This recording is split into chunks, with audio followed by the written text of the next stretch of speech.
का घर था। ये घर था हरिनाथ शर्मा का, जो गरीब तो नहीं थे लेकिन अमीर भी नहीं थे। और इसी घर से शुरू होती है इन दो बहनों की कहानी। एक थी सीता, संस्कारों की मूरत, तो दूसरी थी गीता, घमंड की दुकान। शुरुआत में दोनों बहनें साथ साथ पली थी, एक ही थाली में खाना, एक साथ सोना। लेकिन जैसे जैसे उम्र बढ़ी, गीता के मन में एक अजीब सी जलन लहर करने लगी। गांव में लोग सीता की तारीफ करते थे। सीता तो देवी जैसी है, एकदम माता सीता जैसी, शांत और दयालु। हाँ, सही कहा। ऐसी बहू मिले तो घर स्वर्ग बन जाए। ये बातें गीता के कानों में जहर बनकर उतरने लगी थी। मैं सुंदर हूँ, तेज हूँ, फिर सब सीता की ही तारीफ क्यों करते हैं? उसके पास तो न शक्ल है न अक्ल, उसके बावजूद सब उसी को मक्खन लगाते फिरते हैं। सीता को ये सब पता था, लेकिन वो चुप रहती, क्योंकि उसे लगता था गीता मेरी छोटी बहन है, समय के साथ समझ जाएगी। एक दिन हरिनाथ शर्मा ने दोनों को पास बुलाया। बेटा, अब तुम दोनों की शादी का समय आ गया है। सीता ने सिर झुका लिया, जबकि गीता की आंखों में चमक आ गई। पहले सीता के लिए राम का रिश्ता आया। राम गरीब था और खेत में काम करता था, लेकिन दिल से साफ और नेक दिल था। गीता ने जब ये सुना तो वो हंस पड़ी। वाह, बड़ी बहन को तो खेतीहर किसान मिल गया, अब तो जिंदगी मजे में कटेगी। वैसे भी इसे तो बंधुआ मजदूरी करना अच्छा लगता है। गीता की बात पर सीता ने कुछ नहीं कहा, जबकि हरिनाथ ने कहा, हाँ, वो गरीब है लेकिन मेहनती और ईमानदार है, और साथ ही नेक दिल भी। सीता उसके साथ बहुत खुश रहेगी। जी बाबूजी, जैसा आप ठीक समझे। वहीं दूसरी तरफ गीता के लिए मोहन का रिश्ता आया, जो एक जाना माना व्यापारी था। पक्का मकान, नौकर चाकर, सब कुछ था उसके पास। ये सुनते ही गीता का घमंड आसमान छूने लगा। देखा बाबूजी, किस्मत भी समझती है कि कौन किस लायक है।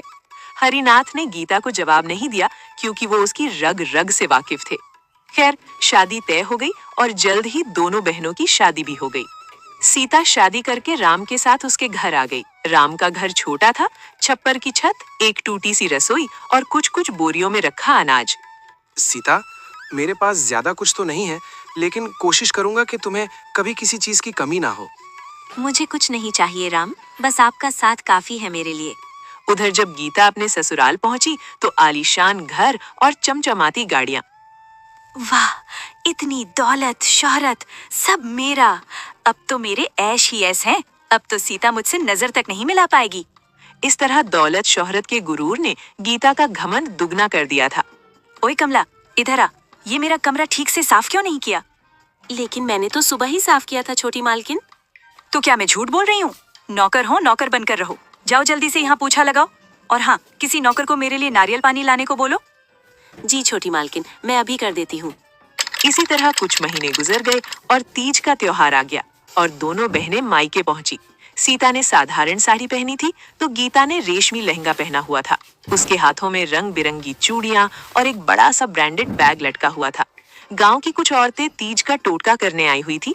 तभी गीता ने अपनी बहन का मजाक बनाते हुए कहा, और बताओ सीता, कैसा चल रहा है सब? राम जीजू खाना भी देते हैं कि नहीं? मैं तो भूल ही गई, खुद खाने के लाले पड़े हुए हैं, तुझे कहाँ से खिलाएंगे? गीता की कड़वी बातें सुनकर सीता का दिल टूट गया, लेकिन अपनी बहन को नीचा दिखाकर गीता को बड़ा मजा आया। दिन ढलने पर दोनों बहनें अपने अपने घर लौट गईं।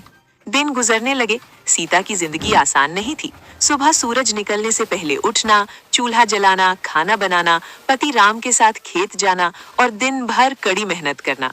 शाम होते होते सीता थक कर चूर हो जाती थी, लेकिन उसने कभी शिकायत नहीं की। सुनो सीता, क्या तुम मुझसे नाराज हो क्योंकि मैं तुम्हें वो आराम की जिंदगी नहीं दे पा रहा जिसके बारे में तुमने सोचा होगा?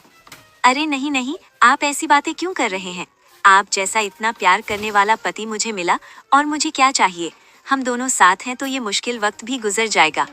अच्छा चलो, आज का खाना मैं बनाता हूँ, तुम बैठकर आराम करो।